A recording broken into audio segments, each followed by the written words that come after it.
Welcome to United Shades of Gray, Conversations of Race in America on WSGW. Now, here is your host, Kareem Bowen. Good afternoon, ladies and gentlemen. Welcome to another edition of United Shades of Gray, Conversations of Race in America. I am your host, Kareem Bowen, for another conversation that we're hoping will tantalize your mind. I have in the studio with me, if you're looking via social media, you see the man, the myth, the legend over there, Mark Bassett, my co-host. Mark, what's good? Not too much. Just a hot Friday afternoon. For all my brothers and sisters out there who understand R&B and early hip hop, Mark, which I believe you will, I looked at myself in the camera and I realized, like, you over here looking like Teddy Riley from back in the day. But also shout out to my other guy that's in the stream. He's not in the stream, but you will hear his voice, Jonathan. John, what's going on, my man? I actually called him John. Me Jonathan. I just called him John. Yeah, I didn't know who you were talking to. What's up, John B? Hello. Okay, now we're back to normal. we need to get a camera for Jonathan. He deserves to be on No, that's the fine. View. We'll just take a picture and post him up in the corner and there. So we want to thank you guys for tuning in. If you're listening via social media, we want you to like, tag, and share this conversation with your friends, your cousins, and the folks around the corner. Today, we're going to be talking about the 14th Amendment, and I've given this title, Redefining American. Redefining not America, but American. And if we're going to talk about what the 14th Amendment is, those of you who are out there history buffs or know civics, then you understand what we're going to be talking about. Want to give a shout out to everybody that's listening that follows us on WSGW 100.5 FM or 790 AM radio. And then those who catch us on Instagram and YouTube and all the other places where we show up, Facebook, and all of the other places that Jonathan knows better. Because he's the guy that turns it into a podcast, excuse me. And Jonathan, where can they find that podcast? It's on Spotify, Audible, Apple Podcasts, and on WSGW.com. Click on shows, click on Saturday or Sunday, find United Shades of Gray. You can find all the episodes there. So he is much better at doing this than I am because he remembers. But we're going to talk today about redefining America, and this conversation comes from the 14th Amendment. So I want to just kind of put this in context. For those of you who are listening, if you didn't know and you're hiding under a rock for the past 200 years, the 13th, the 14th, and the 15th Amendments were very vital when we look at the what took place. These are considered the Reconstruction Amendments. And it's kind of interesting that name is Reconstruction Amendment, considering what is happening in our federal government at the moment. But the 13th Amendment, in essence, basically said that slavery, chattel slavery, as they knew it, would be abolished. And what that means is that you could no longer own people as property. That's what chattel slavery was. And I made that distinction because you can have a physical slavery that exists, but then the elements or the entails of that continue to be perpetrated in other forms. And so that was the ending of chattel slavery as we knew it. The 14th Amendment said that former slaves were granted rights of citizenship. And I think that it's important to understand that the origination of that 14th Amendment, once again, was for ADOS, African-American descendants of slave. They were, in essence, the reason why that amendment exists. Now, when we look at that, I put a question, is there a distinction that this makes with everything and everyone that comes after? And we'll talk about it shortly. But the 15th Amendment basically says that those same individuals were guaranteed the rights of voting for those males of that distinction. Now, I do want to include that when we talk about citizenship, when we talk about this 14th Amendment, we're also talking about those individuals that I'm not sure if it said I think it said the Indians that were a part of this nation, that were a part of the Union, were then also included in that process. So it was written for slaves. We included folks that were indigenous that were still in there that also had been found them slaves, selves enslaved as well. And so I want to begin because the Supreme Court ruling that it just came down, it says that in essence that they backed Donald Trump's effort to really curtail what was happening in the lower courts based upon some of the things that were going on. We've all seen this and witnessed this over this year, and I'm sure we are not done. This happened also first go around, first term, where there were a number of things or things that he signed to pen in executive order. And then in true political fashion, the other sides begins the process of litigation. What has happened in most cases, in a lot of cases, is that we saw the legislation come back. The appeals courts may overturn it. It gets to the Supreme Court, and the Supreme Court would create a stay, or it would overturn whatever that policy is. This particular situation that we're currently dealing with, to me, is it is a huge decision that the Supreme Court has made, and has a great deal of implications of how we move forward. So first of all, guys, have you heard about it? What are your immediate thoughts before we get into the thickets on this conversation? What are your immediate thoughts about what we've seen the Supreme Court do?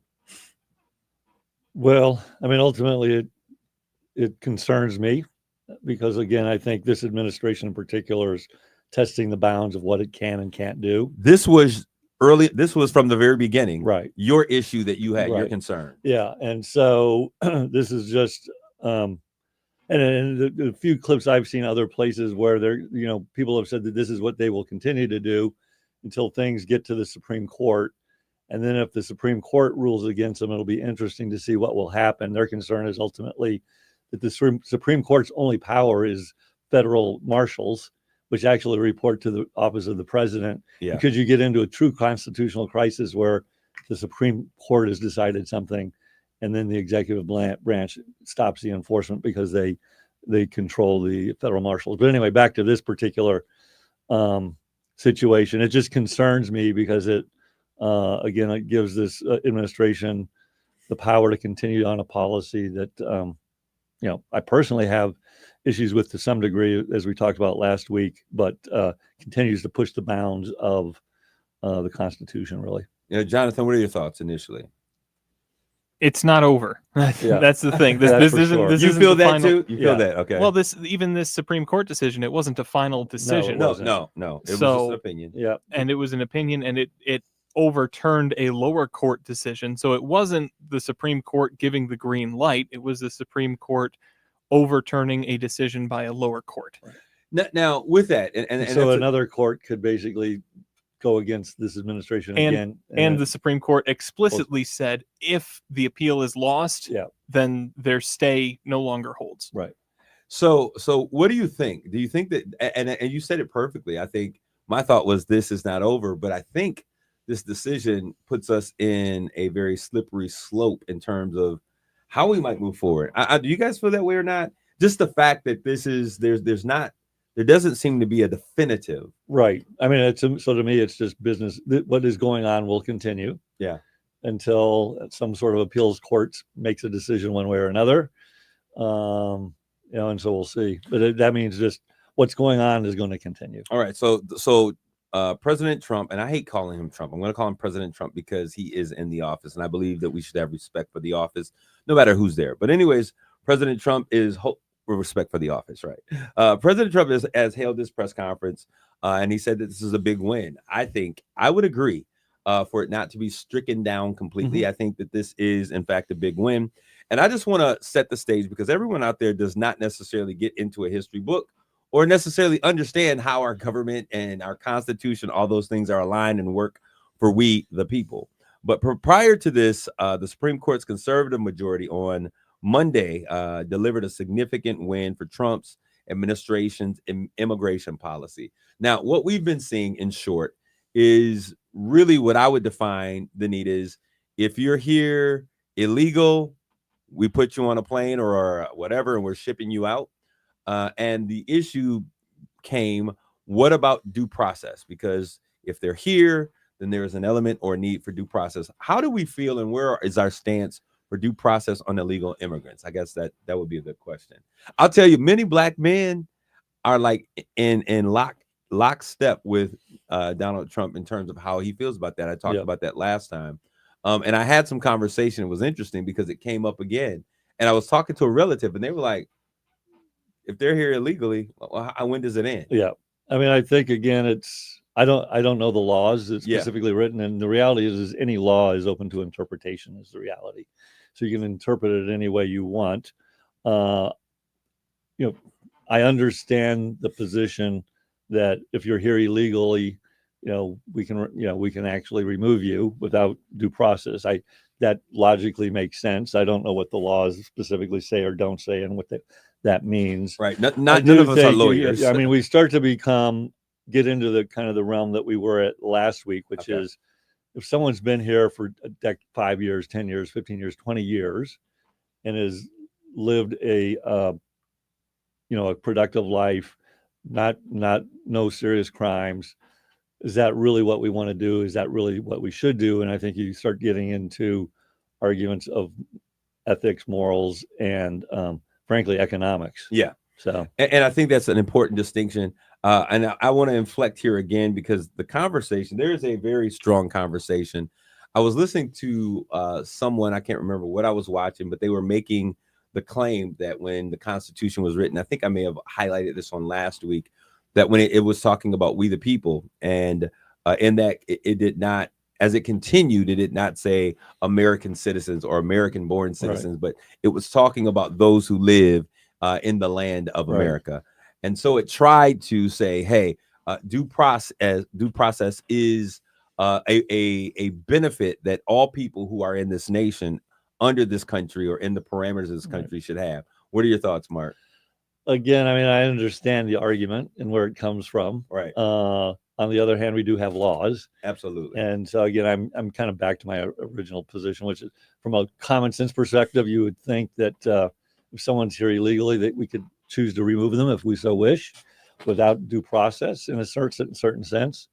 But ultimately we have laws, and the laws need to dictate how we handle that situation. And so I think the issue, we know that the current issue is the fact that we're going to remove them without any further, hey, you're illegal. Right. We don't know that you belong here.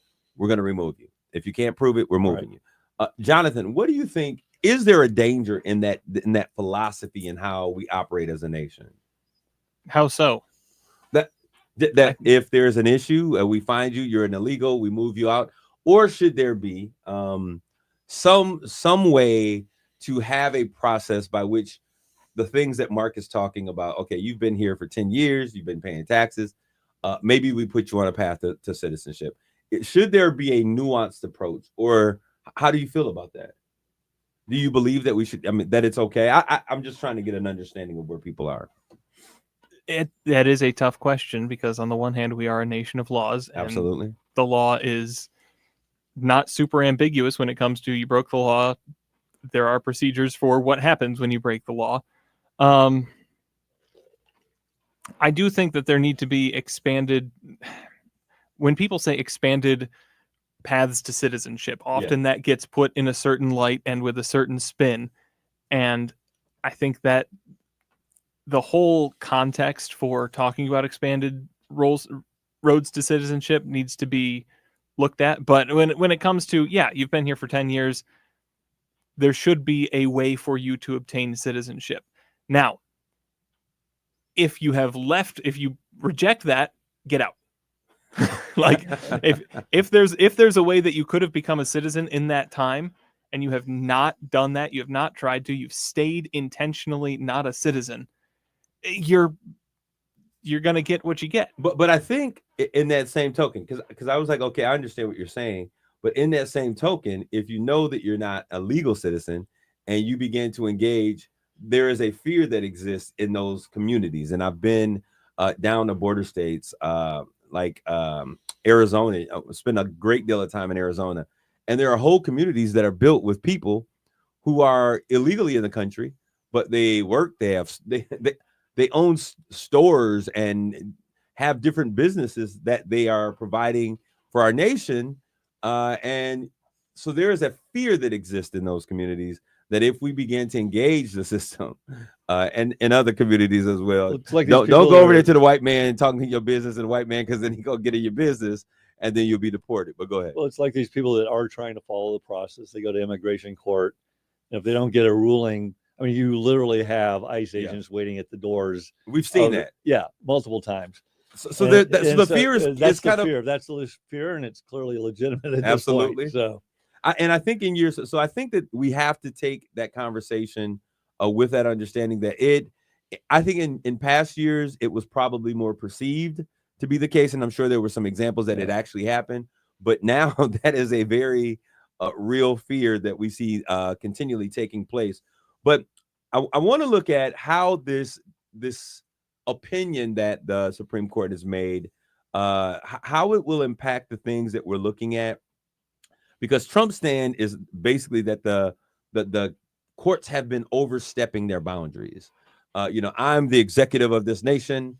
I make a decision. If I put an executive order into place, and the lower courts don't have the right to trump me as the executive of the nation. And to me, that philosophy and toying with that conversation leads us to kingship, dictatorship, authoritarian rule. And I think it's quite dangerous. What do you think, Mark? Well, I would agree. Okay. Yeah. I mean, again, that's what my personal opinion is. They're testing the bounds and pushing everything as far as they can go, so that the executive branch kind of owns every decision, and with no kind of real. They're trying to minimize any checks and balances in any form or fashion. And I believe that his stance on citizenship is, listen, if you don't have your green card, if you were not, and I can't even say born here, because the issue that we're also dealing with here is kind of tied to this idea of birthright citizenship. Mm-hmm. And I think that what I hear his administration pushing, and you guys correct me if you've heard something different, is that your parents if your parents came here illegally and you were born here, you don't get citizenship rights because they were here illegally. They've certainly kind of raised that balloon to see what I believe, to see what kind of response they would get. What do you think is the temperature? Because it's the crazy thing to me is that there hasn't been very many dissenting voices within the Republican Party as it relates to this very interesting take. I think that there are people that may have different feelings. I don't think very few people in the Republican Party are willing to take a stance publicly opposed to President Trump. Mark, as a, how shall we call it, a philandering Republican who hasn't really found his footing in terms of where this party is going to land.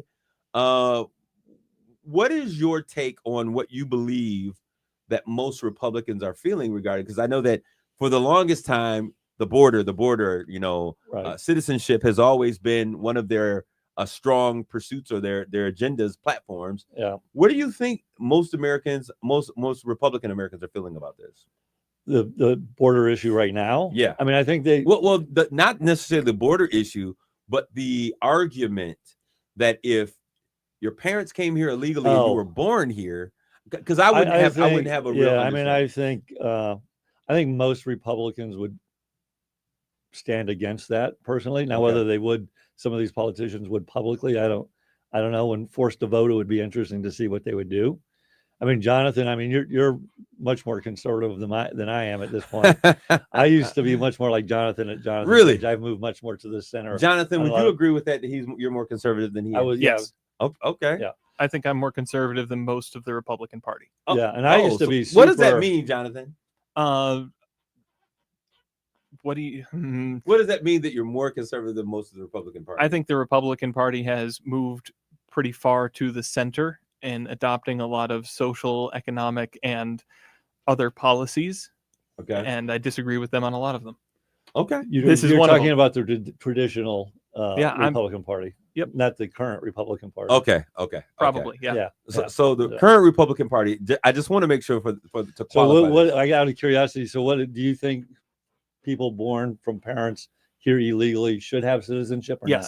Okay. Yeah, I think they should. Okay. So you're not a very strong. You're left of the far right. Yeah. But no. of the. No, I'm that far right that the Constitution is the law of the land. It's written in the Constitution. Change it via the rules put in place by the government. I don't think that that's a right thing. I think that is more. I think more people would agree with that than wouldn't.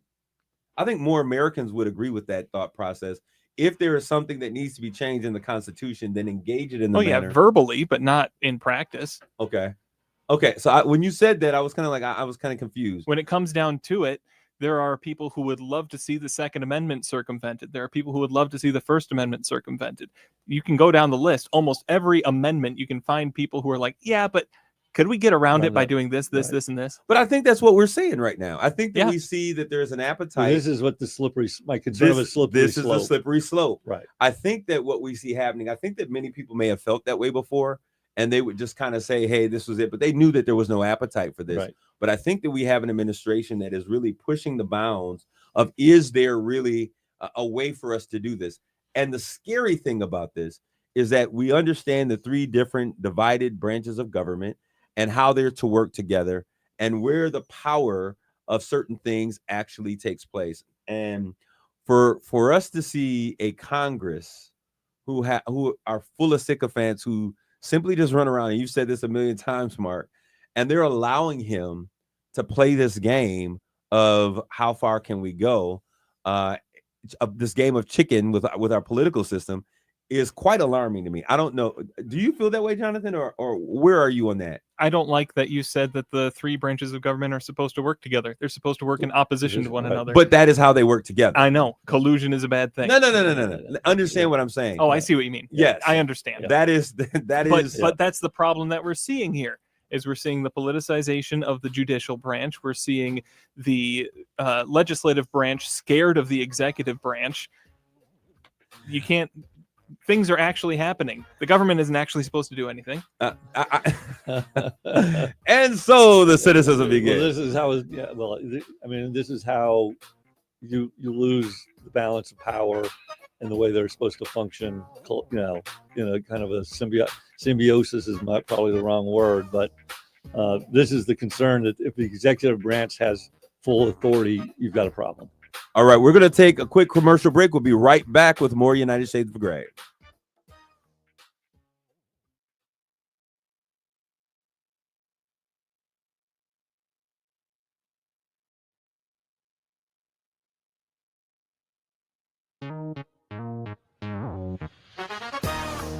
You're listening to United Shades of Gray on WSGW.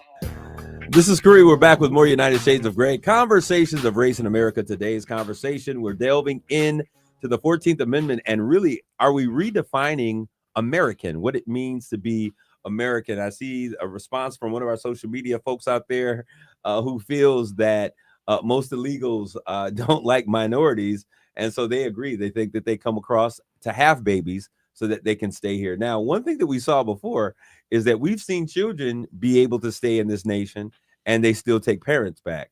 The separation, I think, is there, that is testy. When children are minor children and they were born here in the country, so they are what we would consider naturalized through birth, a birthright citizenship, and the parents were here illegally, but the children are minor. Should there be a removal and a separation? How does that work? Because that's a whole nother financial situation we have to deal with, as well as safety. But go ahead. Ultimately, the stance you could take is like the parents are here illegally, and we're going to deport them, and they have a choice to make as a parent.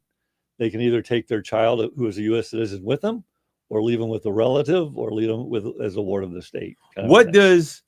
What would you do in that situation? If I were a parent? If you were a parent? Oh, I would take my child with me for sure. Okay. No doubt about that. Okay. Unless I knew I was walking back into a situation. Well, let me restate that. Obviously, it depends on the situation. If I had relatives I trusted here, and I thought the place I was going back to was just an untenable situation, and that they would have a better life staying with the relative, I'd leave them with the relative. Just playing devil's advocate, my thought would be, one of the reasons you work so hard in life, okay, initially it was for your bravado or for success, climbing the corporate ladder, but then ultimately it comes to one point that you're saying, I now have kids, I need to make life better for those children. So there is a real quandrum that an individual would have to make. Like, do I go back and live and take my kids with me where I understand and I see what the issues are, the perils that exist? Right. Or do I take a chance that they may be able to have a life better than me existing in the framework of this nation? To me, it just comes back down to the options. It's like young parents who aren't ready, or women that give their child up for adoption because they think someone else, they have a better shot at life being raised by somebody else. So, and if I had great support system here that were legal, I would probably choose to leave my child with a support system that I trusted and knew, because I would believe that they have a better chance to have a better life here. I think it's rough because I applaud women to some degree. You know, I mean, babies come in all kinds of ways, whatever the issue is. But I think one of the hardest decisions to make, I would think, as a parent, is to take inventory of oneself and realize I'm not equipped, nor do I have the resources to do what is right on behalf of this child. Right. And so when I see those, I hate the fact that, you know, a child has to come into the world like that. But I do applaud the courage that it takes for a parent to realize sometimes I'm just not enough. And those children, in many instances, are better off with other folks than those parents who are ill-equipped to handle them. All right. So when we talk about birthright citizenship, and this is where we're going with this 14th Amendment conversation, the ruling leaves the future of birthright citizenship unclear, but signaled the president's controversial plan to effectively end it and may never be enforced. And this brings us back to the conversation. It's funny how things are how they've evolved. One of the things, Sleepy Joe, has anybody seen him lately? I mean, I know he came out and said a few words and people were concerned because they didn't really understand what he said, but where is Joe Biden? He's laying low after the auto pen controversy. Yeah. He's just out of sight, out of mind is best for him. Yeah. So we're wishing him well, because he does have a health diagnosis. Cancer. Yeah. So our thoughts and prayers are with the former president. But one of the things that we see happening here is that he said that this second election, was really for the heart and the soul of America, that our laws and our infrastructure of this nation would be challenged, that our nation would be in constitutional crisis if President Trump were reelected. Do we see some of those things manifesting and coming into play? My answer, I think I see the tenets and the tentacles of this thing happening, especially with our current Congress. Yeah, well, I've said since 2016, the biggest reason I wouldn't vote for Donald Trump is because I think he's bad for the culture of the country. You said it. I've said it since day one, because I just don't think a leader divides people. You know, I always ask people, like, if your son went around and publicly mocked people, publicly derided people, publicly kind of made fun of them, would you be proud of them? If someone worked for me that did that, I would fire them. And so I just think he's bad for the tone of the country and the culture of the company. I've said that from day one. So I tend to agree with Joe Biden. He should have realized he had no chance to win and wasn't capable. Stepped aside early. Should have stepped aside way before there was ever an election, and worked with the party to find their best alternative instead of doing what he did. So yeah. So although people are saying where's Kamala Harris was not a viable candidate, not a viable, and I think that for a number of reasons, and folk don't like it when I say it, but I'm gonna tell you the truth. I'm gonna tell you how I feel. I can't necessarily say it's the truth, but I think that Black men have an issue with our bravado that they're not voting for.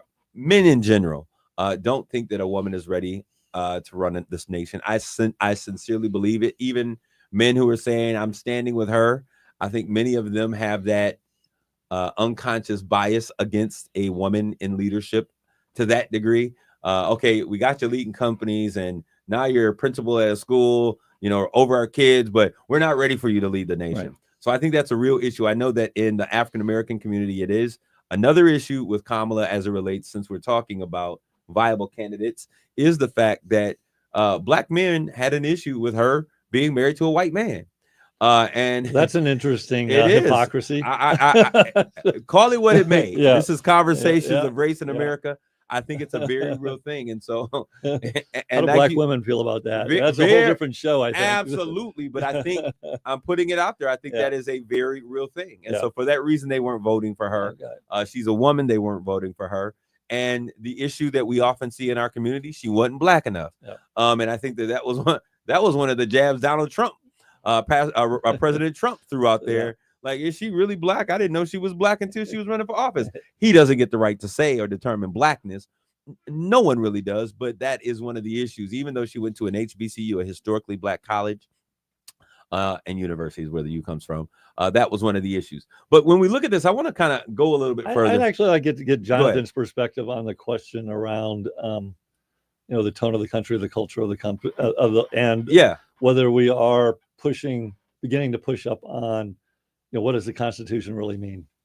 Oh yeah, we are. Okay. Whenever there's dispute over the Constitution, there's a problem. But it's nothing new. It's just against what the societal pressures are. It's just not. It's not flowing the normal way. I'll throw the the Second Amendment out there. It's been under attack for decades. Sure. And no one's. Do you know why? Flying off the hook. But do you understand why?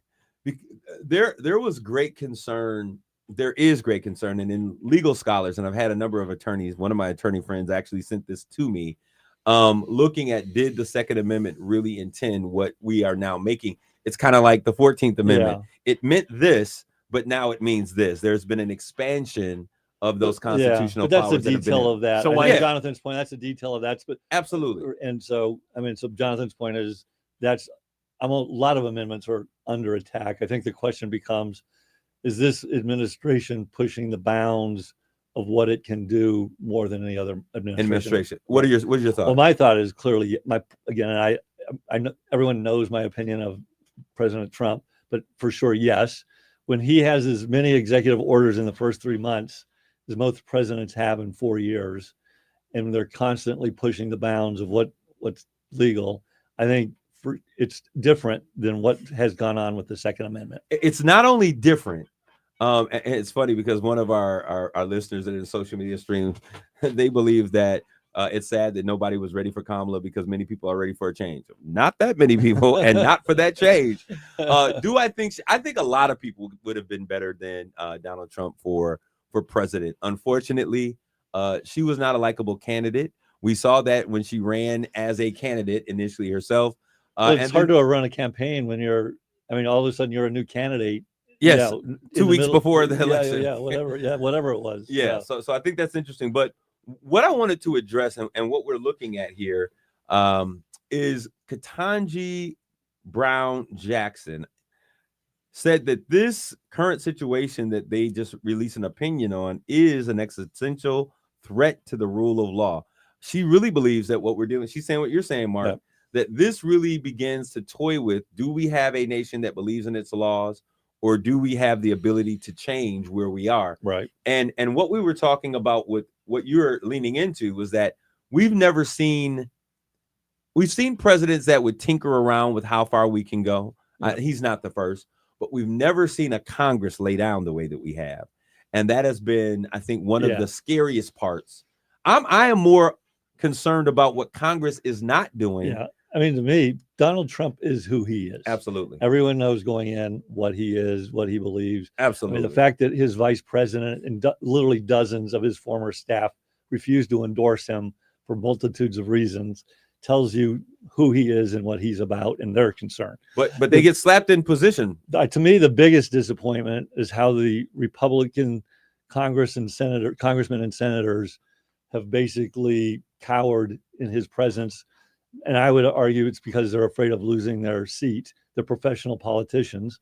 And to me, that's the most disappointing thing. And so I refuse to vote, even though I've voted Republican my entire life. Since 2024, I've refused to vote for any Republican that publicly supports Donald Trump. I just won't do it. But that goes, we had a conversation that is completely away from this. And when you talk about the core values or your core principles, your guiding principles, you were like, I hate to see people do things because it's the end thing or it's what they're being, but really those individuals that are sticking to their guiding principles that govern their lives. I appreciate that about you, Mark. And so I thank you for that. So when we look at this and we look at the 14th Amendment, I just want to throw out there, the 14th Amendment defines citizenship to include all persons born or naturalized in the U.S., including those formerly enslaved individuals, and guaranteed all citizens equal protection under the law. Equal protection under the law. According to the U.S. Senate, it also included provisions for due process and prevented states from infringing on citizens' privileges and their immunities. Now, I want to look at these different sections because it's going to be interesting. Oh, heck, let's jump in. We got 9 minutes left in the show. Let's get right to it. When we look at one of the provisions that excludes individuals who are a part of this government, that addresses the issues of citizenship. It says it addresses the validity of public debt of the United States, including debts of pensions, bounties related to suppressing insurrection, and prohibits the payment of debts incurred in aid of insurrection or rebellion against the United States. So when we talk about who gets to remain American, Mark, is it apropos or is it fair to include a conversation about this rebranding of American, who's an American, with individuals who were found guilty of insurrection? Oh, that's an interesting question. I have not even thought about that. I mean, I think there's still obviously U.S. citizens. Yeah. And so I think any law that applies to a U.S. citizen should be subject to those laws or have the process of those laws. But this is what I'm saying. Yeah. So in this particular section of the 14th, it addresses the issue. And this was, I think, a part of the conversation, if I'm correct, Jonathan, that they were having during the litigation of those January 6ers. Like, you're an insurrectionist, right? And so certain things that you're doing, you're trying to overthrow the government. So certain of these principles don't apply to you, right? And I think it's one of the things that was addressed on Donald Trump when he was running this time. How can a man be qualified to run for the nation's highest office when he has been a part of this quote unquote insurrection? Now, he wasn't found guilty of insurrection. No, but I think it's a conversation. Yeah. I mean, again, he wasn't, but many of these people were, for sure. Yes. They're pardoned now, so I guess they weren't. So right. So we stand, but this is what we're saying. Yeah. And I think that this is the power of the pen of the office of the president. We're now seeing a new level of power. And this was outlined in Project 2025. For those of you who would have read it or have been told about it, we're seeing actually some of those things, Mark, actually coming into fruition. And it's happening in lightning speed. Well, I think that's part of the strategy. Do as many things as you can. Blitzkrieg. And then, it's hard to respond to all of those things if you're not organized. And I think that's a tactic of this administration. Where do you think this is taking us, Mark? Because I'll tell you what the fear is that I have as a black man. If we can start toying around with the 14th Amendment, why can't we toy around with the 13th Amendment? Well, I mean, I'm a big believer in this too shall pass. So we'll have another election. He won't, assuming we don't change that amendment, and he can run for 3 terms, but Mark, but this is the jeopardy that we play. I understand. This is that slippery slope we're talking about. I understand. It'll be, but let's assume for the sake of argument, he's no longer president. Then it becomes who steps into the void, and are they going to be able to kind of carry the torch that he once had? I think as they continue to push the boundaries of what they do here, it'll be interesting to see if they lose voters. A lot of people that voted for Joe Biden in the first time, I think didn't vote for him or didn't vote for Kamala Harris that time. And so do you lose enough of the center to lose it to someone else? What I see, Mark, I don't think that he does. I don't see him going away. Like other presidents went away. Yeah. After you lost, you went away. How old is he going to be when he's But when we talk about reinterpreting or reimagining what our Constitution says, we then say a threat to justice anywhere. I'm not disagreeing with you. A threat to justice everywhere in the words of Dr. King. There's, as I've said before, I think they're pushing the boundaries of what they can get away with and what they can do, and can then consolidate as much power as they possibly can into the executive branch and minimize kind of the traditional checks and balances of the system. For sure, for me, there's no that's definitely what's going on. I thought your question was, okay, where does this go? Yeah. Oh, that is the question. And I think it'll, I think if they continue to go down this path and push it too far, where I was going is I think they could lose a lot of center voters. At which point Trump or a Trump affiliate, who would most likely be the next candidate, would be in jeopardy of not winning. I think the issue is like when you can pull these sorts of things off, where you're redefining what people can and can't do. In this type of system, it's a slippery that can easily be flipped back on its head and back against you. And so while you're sitting here in power and you're getting to do what you want to do, and you've kind of, in a certain sense, broken the system, the next person in power who might have the exact opposite belief of you can just use the exact same playbook and flip it all around. And that's the thing that's the scariest to me is that if we're breaking kind of the status quo or the normal way of doing things and the full checks and balances that we've traditionally had, you can't whipsaw a business, never mind a country, every 4 years in a totally different direction and just have ruling by executive order. It's just not a sustainable way of running things. Well, sustainability may not be the desire. Go ahead. I think this is the natural consequence of where we've been heading for decades. When you say this can easily be turned back on your purposes, that's been happening for several presidents now, where it's just the switch gets flipped and whoever's in power gets to turn that that's death the issue beam with against the their executive enemies. orders. I mean, I think, and again, the difference here is they're at a pace to blow through by it. But this is the deal maker. Why does he have to do it by executive order? Why not make the deal? Well, and that's where and pitch it to the American this is back people. to like Congress and Senate. That's where I'm most upset with them for not saying, wait a minute, we have a process by which to do this. We as leaders in these two branches, or in this branch, need to work across the aisle to find a sustainable solution. But at this point, and Jonathan's right, this isn't new. This has been going on for I agree, a couple decades probably. However, the way and the level of passivity from it's just getting Congress worse. is problematic. Yeah. And for a black man like myself, who enjoys his ability to have a 13th Amendment and a 14th and a 15th Amendment, I enjoy the benefits of a Second Amendment even.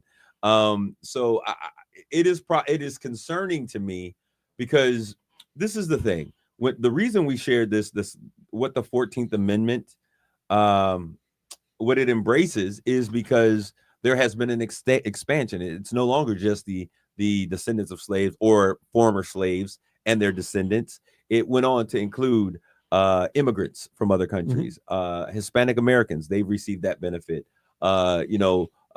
Same-sex couples, they've received the benefits of that. The 14th Amendment, and this has been a debate forever since our Constitution.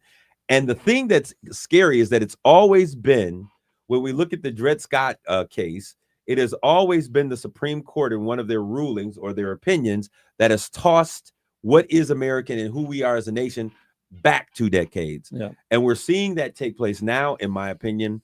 And so there's a concern that if we can begin to deal with the 14th Amendment, why not the 13th Amendment? Why not the 15th Amendment? Why not go to the 22nd Amendment? Why not start dealing with some of those other amendments? So as a nation, and it's crazy how fast time goes when you're having fun. But those of you out there, I hope you continue this conversation, because as we look at this, I think that we're all being passive as American citizens. I'm asking the question every day, where is the outrage? We've seen the Never King display that took place. I think that more had to do with him throwing a parade and people want to do an anti-parade. Those have actually been going on for a while. When we were living in Laguna Beach for the winter, there was 3 or 4 of those actually in Laguna Beach while we were there. So okay. I think this is the first time they've coordinated them nationally. In the way that they have. Probably in response to the other parade, but I think those will continue. So I hope that we as Americans understand that we do have the power of protest. I pray that someone would shake our Congress and say, hey, wake up, sleeping giant. Our nation is under attack. That is my opinion, and my opinion only. But I want us to understand that when we come together and we have these conversations, we are able to create a more perfect union. You guys have a great day. Take care of yourselves and each other. God bless you all. Grace and peace.